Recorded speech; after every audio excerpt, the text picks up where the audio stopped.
মধ্যবিত্ত ঘরের পিকনিক যেমন হয়। ও মামা, কি হয়েছে? ও মা, একটা কথা ছিল। এই, কি বলবি তাড়াতাড়ি বল তো। আজকে বছরের শেষ দিন, তাও কাজ করতে করতে পারছি না, আর দেখানোর শেষ নেই। মা, আজকে তো বছরের শেষ দিন, তাই বন্ধুরা মিলে সবাই পিকনিক করবে, আমাকেও যেতে বলেছে। তুমি আমাকে টাকা দাও। ঠিক আছে, তুই দাঁড়া, আমি আসছি। মা বলে পিকনিকে টাকা দেবে বলে টাকা আনতে গেল। ইয়েস। এবার বল, কোনটা দিয়ে আগে মার খাবি? এটা এনে খুলতি। না না না, আমি তো কি করবো না মা।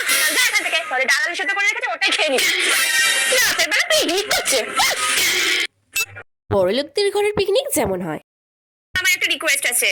বিটু, কি বলবে প্লিজ ফাস্ট বলো। I am already too late. আজকে 31st নাইট, তো আজকে আমি পুরো হোল নাইট ফ্রেন্ডসদের সাথে পার্টি করব, আর কালকে মর্নিং বাড়ি আসবো। ও মাই লিটল প্রিন্সেস, এটা আমার বলার কি আছে? আজকে 31st night, whole night party করবে।